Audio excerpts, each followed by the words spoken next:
1973년 뉴욕 증권거래소의 전광판이 붉게 물들던 날을 떠올려 보세요. 오일 쇼크가 터지자 사람들은 이번엔 다르다고 말했습니다. 에너지만 해결되면 다시 올라갈 거라고 믿었죠. 하지만 그 후 미국은 스태그플레이션이라는 낯선 괴물과 마주합니다. 지금 당신이 보고 있는 코스피 6300. 나는 감히 이렇게 말하겠습니다. 이 숫자는 시작이 아니라 경고일 가능성이 더 높습니다. 아니, 반도체 수출이 이렇게 좋은데 무슨 위기냐라고 반박하고 싶으시죠? 맞습니다. 한국은 베네수엘라가 아닙니다. 물가도 안정적이고 원화가 휴지 조각이 된 것도 아닙니다. 그런데 문제는 붕괴가 아니라 구조입니다. 당신은 지금 숫자를 보고 있지만 나는 그 숫자를 떠받치고 있는 힘의 구조를 보고 있습니다. 겉으로 보이는 상승은 화려합니다. 2026년 2월 기준 코스피는 6,300을 돌파하며 사상 최고치를 기록했습니다. 이 뉴스는 연일 글로벌 자금 유입, 한국 증시 재평가라는 단어를 반복합니다. 하지만 당신은 한 가지 질문을 던져야 합니다. 주식 시장이 이렇게 좋다면 왜 체감 경기는 차갑습니까? 지난해 폐업 신고 사업자는 100만 명을 처음으로 넘어섰습니다. 청년 취업자는 17만 8천 명 감소했습니다. 가계 부채는 1979조 원으로 사상 최고치를 경신했습니다. 이 수치는 단순한 뉴스용 숫자가 아닙니다. 경제의 천계입니다. 주식은 기업의 미래 가치를 반영한다고 배웠습니다. 그런데 실물 경제의 체력이 약해지고 있다면 지수 상승은 무엇을 반영하고 있는 걸까요?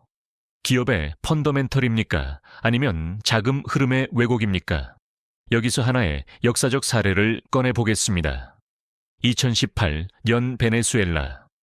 카라카스 증권거래소 지수는 전년 대비 16,000% 폭등했습니다.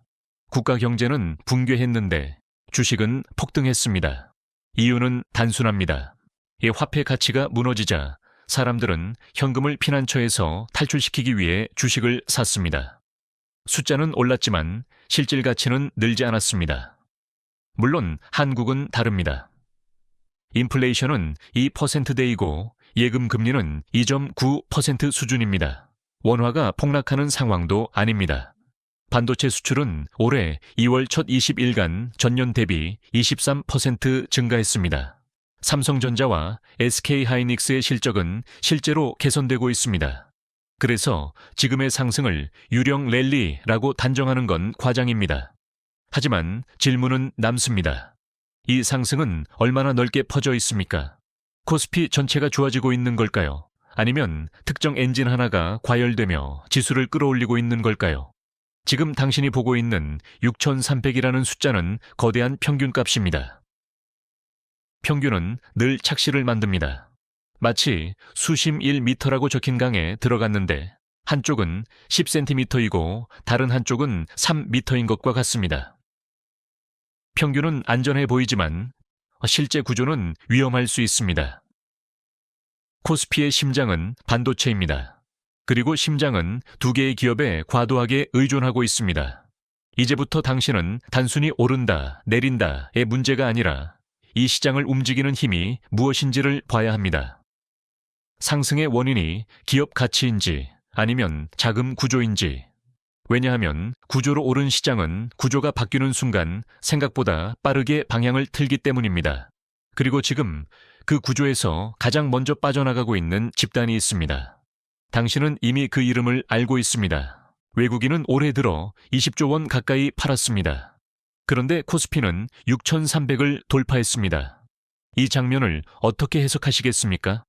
보통 외국인이 대규모 순매도에 나서면 시장은 흔들립니다. 한국 시장에서 외국인 비중은 시가총액의 약 30% 수준입니다. 그들은 단순한 참여자가 아니라 유동성과 방향성을 동시에 좌우하는 집단입니다. 그런데 2026년 2월 20일까지 외국인은 약 9조 1,500억 원을 순매도했습니다. 선물 시장에서도 3조 8천억 원 이상을 팔았습니다. 현물과 선물을 동시에 줄이고 있다는 의미입니다. 그럼에도 지수는 오릅니다. 주인공이 떠나는데 파티는 더 뜨거워진다. 이건 정상입니까? 여기서 당신은 감정이 아니라 구조를 봐야 합니다. 외국인은 모든 종목을 판 것이 아닙니다. 특히 삼성전자와 SK하이닉스에서 대규모 차익 실현이 있었습니다. 삼성전자는 올해 59% 가까이 상승했고 SK하이닉스 역시 50% 이상 급등했습니다. 이 글로벌 펀드 입장에서 연초 대비 이런 수익률이 나오면 일부 비중을 줄이는 건 교과서적인 행동입니다. 이건 공포 매도가 아니라 리밸런싱일 가능성이 큽니다. 포트폴리오를 관리하는 건 마치 체중을 조절하는 것과 같습니다. 특정 자산이 급등하면 비중이 자연스럽게 늘어나고 이를 다시 균형으로 맞추는 과정이 필요합니다. 그렇다면 문제는 단순 매도가 아닙니다. 문제는 그 물량을 누가 받아내고 있느냐입니다. 2월 한 달 동안 개인과 외국인이 각각 약 6조 원대 순매도를 기록하는 동안 국내 기관은 11조 원 넘게 순매수했습니다. 그중 금융투자 부문만 약 8조 원입니다. 즉, 외국인이 던진 물량을 기관이 흡수했습니다. 그래서 지수는 버텼고 오히려 상승했습니다. 하지만 여기서 중요한 질문이 나옵니다. 기관은 왜 이렇게 공격적으로 사고 있을까요? 기업 전망이 그렇게 압도적으로 좋아서입니까? 아니면 다른 이유가 있습니까? 당신은 여기서 동기를 읽어야 합니다. 기관의 매수 중 상당 부분은 장기 투자라기보다 구조적 매매에서 나옵니다. 연기금, 보험사, 증권사, 금융투자회사들은 단순히 좋아 보여서 사는 집단이 아닙니다. 그들은 규칙에 따라 움직입니다. 마치 자동 조종 장치처럼요. 특히 금융투자 부문의 대규모 매수는 선물 현물 가격 차이를 이용한 프로그램 매매, 그리고 이 LS 해지 관련 물량에서 발생한 것으로 분석됩니다. 이건 펀더멘털 기반 자금이 아닙니다. 구조 기반 자금입니다. 쉽게 말해 기업의 미래를 믿고 들어온 돈과 가격 차이를 계산해서 자동으로 들어온 돈은 성격이 다릅니다. 전자는 기업 실적이 유지되면 쉽게 빠지지 않습니다.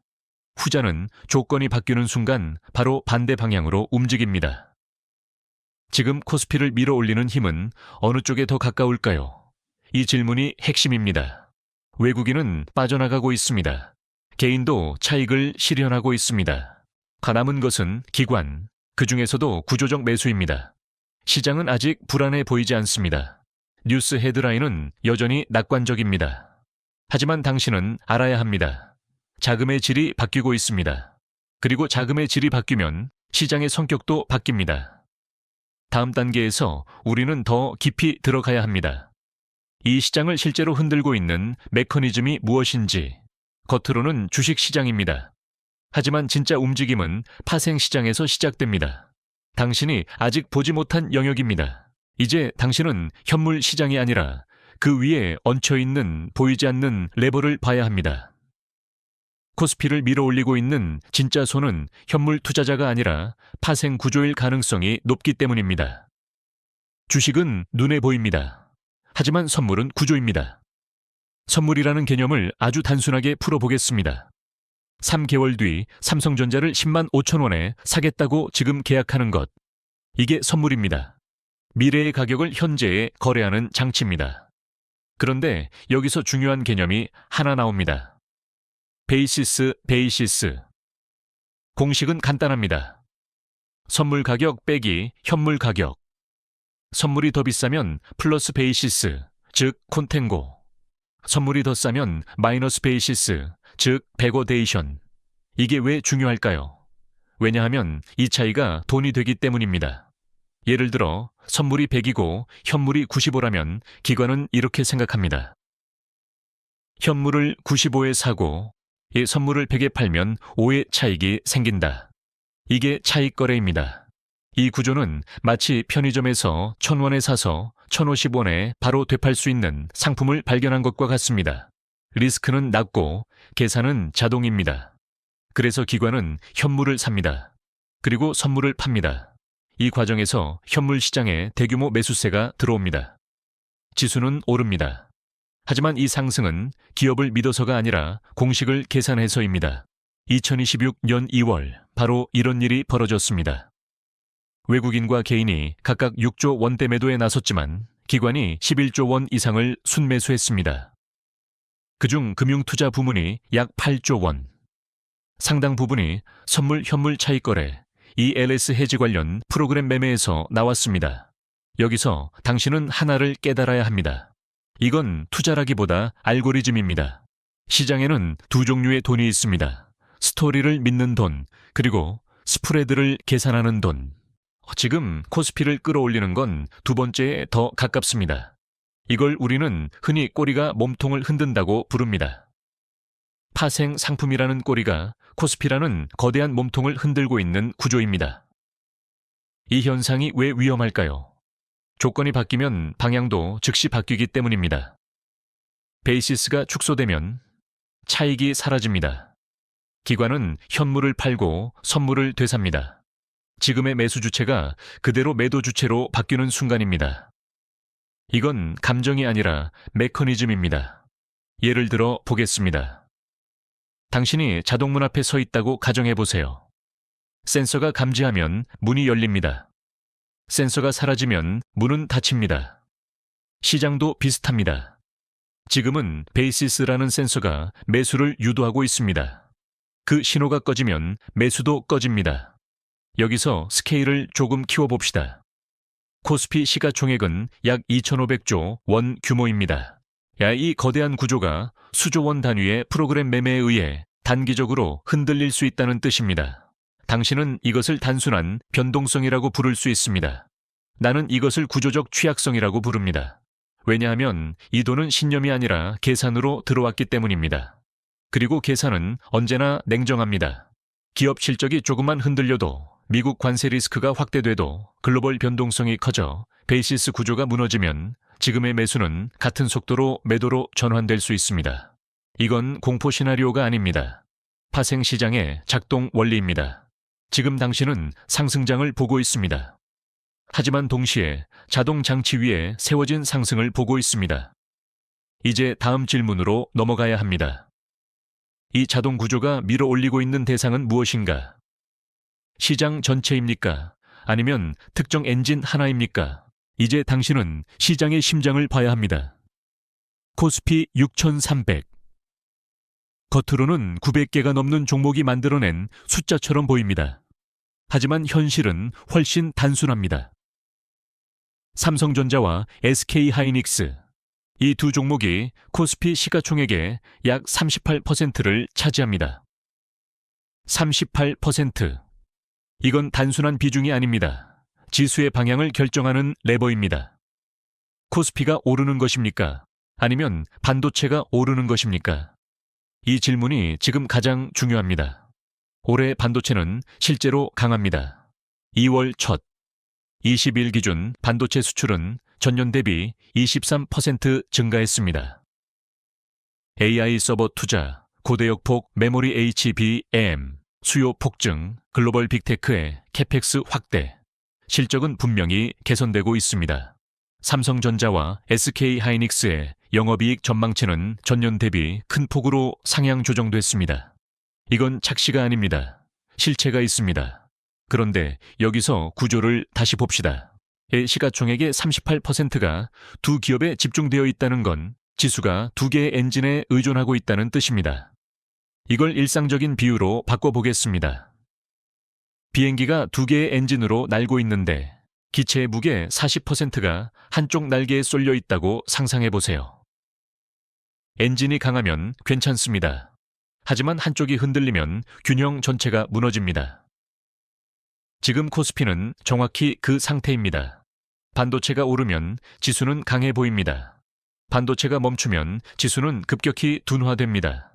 실제로 반도체를 제외한 나머지 업종의 체감 경기는 그리 강하지 않습니다. 자영업 폐업 100만 명 돌파, 청년 취업자 17만 8천 명 감소, 건설 설비 투자 부진. 지수는 최고치인데 경제의 체력은 균형적이라고 말하기 어렵습니다. 이건 확장된 상승입니까? 아니면 집중된 상승입니까? 여기서 한 단계 더 올라가 보겠습니다. 반도체는 단순한 산업이 아닙니다.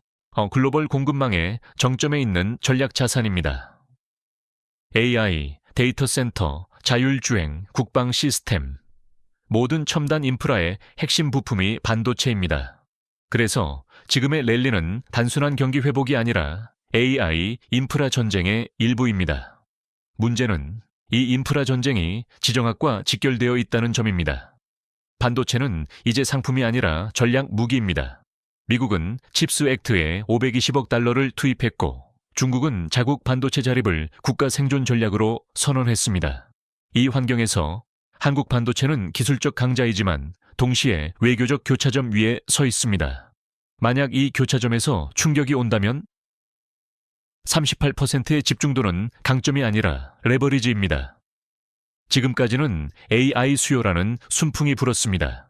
HBM 가격은 급등했고 글로벌 빅테크는 서버를 증설했습니다. 하지만 산업은 사이클을 가집니다. 메모리 산업은 특히 그렇습니다. 호황 화살표, 과잉 투자 화살표, 공급 증가, 화살표 가격 하락. 이 패턴은 수십 년간 반복됐습니다. 지금은 상승 구간입니다. 하지만 시장은 항상 다음 구간을 선반영합니다. 여기에 외부 변수 하나가 더 얹히면 어떨까요? 관세. 수출 구조의 60% 이상을 차지하는 산업에 무역 장벽이 세워진다면 이건 기업 실적의 문제가 아니라 지수 구조의 문제로 직결됩니다. 당신은 지금 숫자를 보고 있습니다. 나는 그 숫자의 무게, 중심을 보고 있습니다. 코스피는 올라가고 있습니다.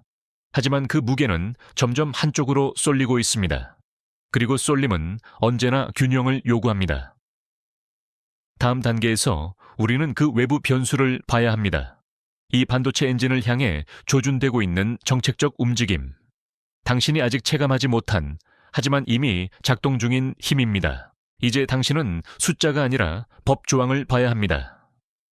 시장은 차트로 움직이는 것 같지만 실제로는 정책으로 흔들립니다. 특히 반도체처럼 전략 산업이 될 경우 가격보다 먼저 움직이는 것은 정치입니다. 지금 미국은 관세 체계를 재정렬하고 있습니다. 그리고 그 순서는 이미 정해져 있습니다. 무역법 122조, 무역법 301조, 무역확장법 232조. 이 세 개의 조항은 단순한 법률이 아닙니다. 경제적 압박 장치입니다. 2026년 2월 미국은 122조를 근거로 글로벌 관세를 10%에서 15%까지 인상했습니다. 이 조항은 150일 한시적 조치입니다. 여기까지는 경고 사격에 가깝습니다. 문제는 그 다음입니다. 301조는 상한이 없습니다. 이 조항은 불공정 무역 관행. 있다고 판단될 경우 세율 제한 없이 보복 관세를 부과할 수 있는 장치입니다. 기간 제한도 사실상 없습니다. 122조가 임시 무기라면 301조는 장기 무기입니다. 이미 중국과 브라질은 조사 대상에 올랐습니다. 그리고 미국 무역대표부는 일부 국가에 대해 15%를 넘어설 수 있다고 언급했습니다. 여기서 당신은 질문해야 합니다. 한국은 예외일까요? 쿠팡 지분을 보유한 미국 투자사들이 한국 정부의 디지털 규제를 이유로 300일 조조사를 공식 청원했습니다. 온라인 플랫폼법, 망 사용료, 구글 지도 반출 제한 등은 이미 미국이 문제 삼아온 사안입니다. 이건 단순한 기업 갈등이 아닙니다. 디지털 주권과 통상 압력의 충돌입니다. 그리고 한 가지 더. 무역확장법 232조. 이 조항은 국가 안보를 이유로 특정 산업에 핀셋 관세를 부과할 수 있는 권한입니다. 이미 자동차 15%, 철강 50% 관세가 이 조항을 통해 집행됐습니다. 미국 당국은 232조를 매우 지속 가능한 수단이라고 평가했습니다. 다음 타깃이 반도체라면 이건 단순히 관세 몇 %의 문제가 아닙니다. 공급망 재편의 문제입니다. 한국 반도체 수출의 상당 부분은 미국과 직간접적으로 연결되어 있습니다. 데이터 센터, AI 서버, 글로벌 IT 기업. 관세가 붙으면 단가는 상승합니다. 단가가 상승하면 주문 구조가 바뀝니다. 주문 구조가 바뀌면 생산 계획이 흔들립니다. 이건 도미노입니다. 일상적인 비유를 하나 들어보겠습니다. 고속도로에 톨게이트가 갑자기 생겼다고 가정해 봅시다. 통행료가 15%입니다. 차들은 여전히 다닐 수 있습니다. 하지만 물류비가 오르고 배송비가 오르고 최종 소비자 가격이 오릅니다. 그리고 일부 운송사는 다른 길을 찾습니다. 공급망도 마찬가지입니다. 관세는 단순한 세금이 아니라 경로 변경 신호입니다.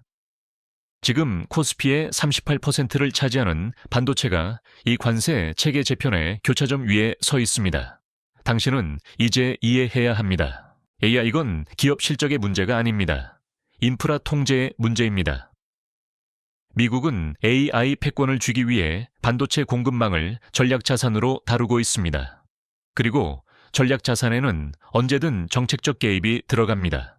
시장 참가자들은 아직 이 리스크를 충분히 가격에 반영하고 있을까요? 지금은 AI 수요가 모든 것을 덮고 있습니다. 실적이 좋으니 괜찮아 보입니다. 하지만 정책은 사이클과 무관하게 움직입니다.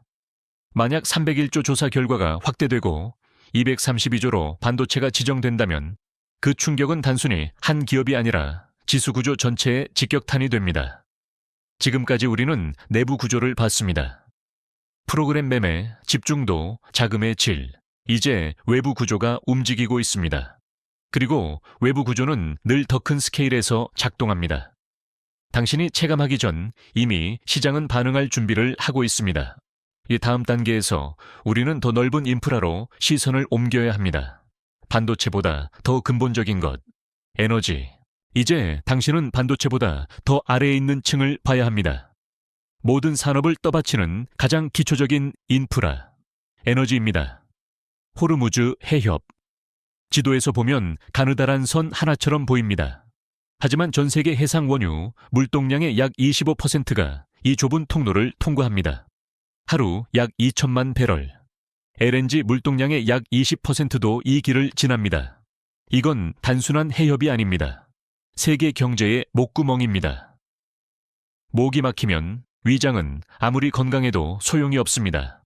2026년 2월 말 미국과 이스라엘의 이란 공습 이후 이란 혁명 수비대가 해협을 봉쇄했습니다. 공습 전 하루 65척이 통과하던 유조선이 다음 날 6척으로 급감했습니다. 시장 반응은 즉각적이었습니다. 글로벌 투자은행들은 봉쇄가 장기화될 경우 유가가 배럴당 120달러부터 130달러까지를 넘어설 수 있다고 전망했습니다. 극단적 시나리오에서는 150달러도 언급됩니다. 이건 단순한 원자재 뉴스가 아닙니다. 인플레이션의 재점화 신호입니다. 유가는 경제의 입력값입니다. 모든 가격 계산의 출발점입니다. 일상적인 비유로 바꿔봅시다. 당신이 운영하는 식당의 가스비가 2배가 됩니다. 배달기사, 유류비도 오릅니다. 식자재, 운송비도 상승합니다. 결국 메뉴 가격이 오릅니다. 경제도 같습니다. 시장 분석기관 캐피털 이코노믹스는 유가가 100달러까지 오를 경우 세계 물가 상승률이 추가로 0.6%포인트부터 0.7%포인트까지 상승할 수 있다고 추정했습니다. 한국은 더 민감합니다. 에너지 수입 의존도가 93% 이상입니다. 원유의 약 70%가 중동에서 들어옵니다. 호르무즈가 흔들리면 한국은 직접적인 충격을 받습니다. 여기서 한 단계 더 확장해 봅시다. 위기가 오면 자금은 어디로 이동합니까? 달러입니다. 위기 상황에서 달러는 금융 방공호 역할을 합니다. 이 투자자들은 위험 자산을 줄이고 달러를 확보합니다. 그 결과 원화는 약세를 보입니다. 실제로 공습 직후 원달러 환율은 1430원대에서 1460원대까지 상승했습니다. 일부 시나리오에서는 1550원 가능성도 언급됩니다. 이제 계산을 해봅시다. 유가가 100달러에서 130달러로 오르고 환율이 1450원에서 1550원으로 상승한다고 가정하면 같은 원유를 사는 비용은 단순 합산이 아니라 곱셈으로 증가합니다. 이건 더블 펀치입니다. 유가 상승 플러스 환율 상승. 수입 단가는 급등합니다. 기업 마진은 압박받습니다. 물가는 다시 상승 압력을 받습니다. 당신의 월급은 그대로인데 에너지 비용만 오르면 어떤 일이 벌어질까요? 실질 구매력이 줄어듭니다. 그리고 소비가 둔화됩니다. 여기서 구조가 보이기 시작합니다. 반도체는 한국 수출의 심장입니다. 하지만 에너지는 한국 경제의 혈액입니다. 혈액 순환이 막히면 심장이 아무리 강해도 버티기 어렵습니다. 더 큰 스케일로 보겠습니다.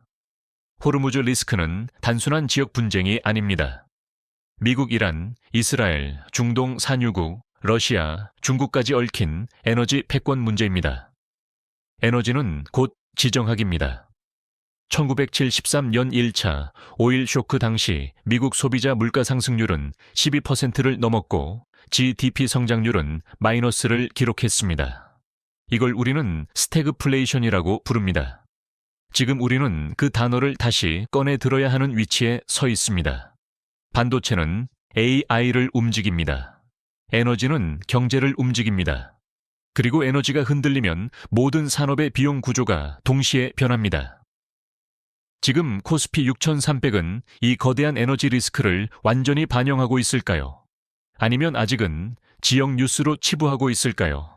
시장은 언제나 처음엔 무시합니다. 그 다음엔 가격에 반영합니다. 마지막엔 과잉 반응합니다. 당신은 어느 단계에 서 있습니까? 다음 단계에서는 이 모든 변수가 동시에 작동할 때 벌어질 시나리오를 보겠습니다.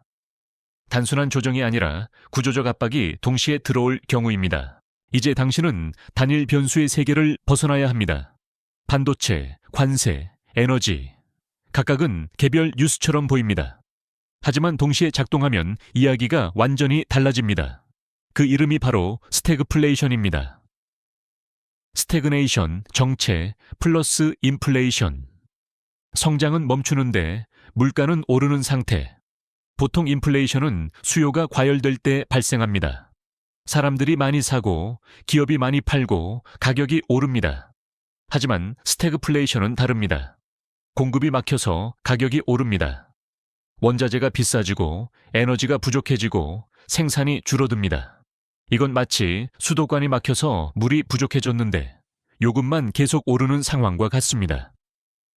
소득은 늘지 않는데 지출만 증가하면 소비는 어떻게 될까요? 기업은 마진 압박을 받습니다. 소비자는 지갑을 닫습니다. 성장은 둔화됩니다. 1973년 미국은 이 악순환을 경험했습니다. 물가 상승률은 12%를 넘었고 GDP 성장률은 마이너스 3%대를 기록했습니다. 이건 교과서 속 이야기가 아닙니다. 정책 실패와 공급 충격이 겹쳤을 때 실제로 벌어진 일입니다. 이제 한국에 적용해 봅시다. 유가 상승 화살표, 수입 단가, 상승 환율, 상승 화살표, 원화, 가치 하락, 관세 확대 화살표, 수출 비용 증가, 반도체 사이클 둔화, 화살표, 실적 압박. 이 네 가지가 동시에 작동하면 지금 코스피를 떠받치고 있는 두 개의 엔진, 삼성전자와 SK하이닉스는 글로벌 수요 둔화와 비용 상승을 동시에 맞게 됩니다. 그리고 우리는 이미 하나의 단서를 봤습니다. 시장 상승을 이끌고 있는 자금의 상당 부분은 프로그램 매매 기반의 구조적 자금입니다. 이 자금은 조건이 바뀌면 빠르게 방향을 틀 수 있습니다. 성장이 둔화되고 변동성이 확대되면 알고리즘은 무엇을 선택할까요? 안전입니다. 위험 자산 비중을 줄이고 현금과 당위 자산으로 이동합니다. 이건 공포가 아니라 수학입니다. 이 금리는 여기서 또 다른 변수입니다. 물가가 다시 오르면 중앙은행은 긴축 압력을 받습니다. 하지만 성장이 둔화되면 금리를 올리기 어렵습니다. 이 딜레마가 바로 정책의 함정입니다. 한국은행은 물가와 환율을 동시에 관리해야 합니다. 기준금리는 단순한 숫자가 아니라 자본 흐름을 통제하는 레버입니다. 금리를 올리면 경기가 더 둔화됩니다. 금리를 동결하면 환율 압박이 커질 수 있습니다. 정책 선택지는 점점 좁아집니다. 여기서 스케일을 한 단계 더 키워봅시다. 스태그플레이션은 단순한 경기 침체가 아닙니다. 자산 가격 재평가의 시작점입니다. 성장주 프리미엄이 축소됩니다. 미래 기대 수익에 대한 할인율이 올라갑니다. 밸류에이션은 조정됩니다. I가 아무리 강력해도 할인율이 올라가면 현재 가치는 낮아집니다. 이건 금융 수학의 기본입니다. 지금 시장은 AI 낙관론 위에 서 있습니다. 하지만 스태그플레이션 환경에서는 낙관보다 현금 흐름이 중요해집니다. 현금이 왕이 됩니다. 그리고 자금은 방어적 섹터로 이동합니다. 필수 소비자의 에너지, 원자재, 유틸리티, 경기 민감주는 압박을 받습니다. 자동차, 항공, 레저, 고성장 기술주. 당신은 이미 이 구조를 과거에서 본 적이 있습니다. 2000년 IT 버블, 2021년 유동성 과열. 매번 사람들은 말했습니다. 이번엔 다르다. 그리고 매번 조정은 찾아왔습니다. 지금 우리가 보고 있는 건 붕괴의 확정이 아닙니다. 가능성의 구조입니다. 코스피 6300은 강합니다. 하지만 강한 구조는 아닐 수 있습니다. 반도체 집중, 프로그램 매매 의존, 관세 리스크, 에너지 충격. 이 네 개의 축이 동시에 흔들리면 시장 변동성은 단순 조정 수준을 넘어설 수 있습니다. 당신은 상승장에서 돈을 벌 준비만 되어 있습니까? 아니면 하락장에서 지킬 준비도 되어 있습니까? 다음 단계에서 우리는 질문을 바꿉니다. 위기가 올지 말지를 묻지 않습니다. 온다면 당신은 어디에 서 있을 것인가를 묻습니다. 이제 질문은 단 하나입니다. 코스피가 7천을 가느냐, 5천이 무너지느냐가 아닙니다. 그 사이에서 당신은 어디에 서 있습니까? 우리는 여기까지 올라오면서 구조를 봤습니다. 외국인 자금의 이탈, 프로그램 매매가 밀어올린 지수, 반도체 38% 집중, 관세 체계 재편, 에너지 인프라 리스크, 그리고 스태그플레이션 가능성. 이 모든 것은 붕괴가 온다는 선언이 아닙니다. 균형이 깨질 수 있는 지점에 서 있다는 경고입니다. 시장에는 늘 두 종류의 사람이 있습니다. 상승을 추격하는 사람, 그리고 구조를 관리하는 사람. 상승을 추격하는 사람은 수익률을 자랑합니다. 구조를 관리하는 사람은 생존율을 계산합니다. 당신은 어느 쪽입니까? 지금 한국의 물가 상승률은 약 2%대, 예금 금리는 2.9% 수준입니다. 이건 중요한 신호입니다. 현금을 들고 있어도 실질 구매력이 크게 훼손되지 않는 환경이라는 뜻입니다. 아리 많은 투자자들이 현금을 기회 비용으로만 봅니다. 하지만 위기 구간에서는 현금이 옵션이 됩니다. 옵션은 선택권입니다. 폭락이 오면 살 수 있는 권리, 과열이 꺾이면 재진입할 수 있는 여유. 워런 버핏이 2008년 금융위기 당시 골드만삭스에 50억 달러를 투자해 약 31억 달러의 수익을 낼 수 있었던 이유는 단 하나입니다. 그는 현금을 들고 있었습니다. 기회는 준비된 유동성 위에만 내려앉습니다. 두 번째는 집중도 점검입니다. 당신의 포트폴리오는 어떻습니까? 코스피와 비슷하게 반도체에 쏠려 있지 않습니까? 삼성전자, SK하이닉스, AI 관련 ETF, 미국 빅테크. 모두 같은 인프라 위에 서 있습니다. 인프라가 흔들리면 자산도 동시에 흔들립니다. 집중은 수익을 키우지만 동시에 리스크를 증폭시킵니다. 세 번째는 달러와 원자재입니다. 위기 초반에는 달러가 강세를 보일 가능성이 높습니다. 원화 약세 구간에서는 달러 자산이 방어 역할을 합니다. 달러 예금, 단기 미국채 ETF 또는 일부 원자재 ETF. 원자재 ETF는 장기 보유에는 구조적 비용이 있습니다. 롤오버 비용 때문입니다. 마치 빌린 집에서 매달 임대료를 내는 것과 같습니다. 장기 거주에는 불리합니다. 하지만 단기 피난처로는 유효합니다. 금 역시 마찬가지입니다. 2026년 3월 기준 금 가격은 온스당 약 5,400달러. 1년 전 3,000달러를 막 넘겼던 것과 비교하면 80% 가까이 상승했습니다. 이미 많이 올랐습니다. 그래서 무작정 추격은 위험합니다. 하지만 시스템 리스크 구간에서는 금은 통화, 신뢰의 대체물로 기능합니다. 이건 투자 상품이 아니라 보험에 가깝습니다. 마지막으로 방어적 섹터입니다. 필수 소비자의 헬스케어, 유틸리티. 경기가 둔화돼도 수요가 유지되는 영역. 자동차, 항공, 레저처럼 경기 민감도가 높은 업종은 변동성 구간에서 타격이 큽니다. 이건 공포 전략이 아닙니다. 균형 전략입니다. 지금 시장은 여전히 강합니다. 반도체 실적은 실제로 개선되고 있습니다. AI 인프라는 계속 확장 중입니다. 그래서 상승이 더 이어질 수도 있습니다. 7천도, 8천도 가능성의 영역입니다. 하지만 반대 시나리오 역시 열려 있습니다. 프로그램 매수가 역전되고 관세가 확대되고 에너지 리스크가 장기화되면 지수 38%를 차지하는 심장부에 동시에 압박이 들어옵니다. 그때 당신은 선택해야 합니다. 공포에 팔 것인가, 준비된 현금으로 대응할 것인가. 시장은 내일도 열립니다. 오늘 못 산 종목은 내일 더 싸게 살 기회가 올 수도 있습니다. 하지만 자본이 없으면 그 기회는 그림자에 불과합니다. 우리는 지금 거대한 전환의 초입에 서 있을지도 모릅니다. AI 인프라 재편, A 무역 질서 재구성, 에너지 패권 이동. 이건 단기 조정의 문제가 아니라 권력 구조의 재배치입니다. 그리고 권력 구조가 이동할 때 가장 큰 수익은 방향을 읽은 자에게 돌아갑니다. 속도보다 중요한 건 위치입니다. 지금 당신의 포지션은 흥분입니까? 아니면 균형입니까? 상승장에서 번 돈은 하락장에서 지키는 것이 실력입니다. 이 전환의 물결 속에서 당신은 어디에 서 있습니까? The ones who recognize the current before it becomes a wave are the ones who shape the future.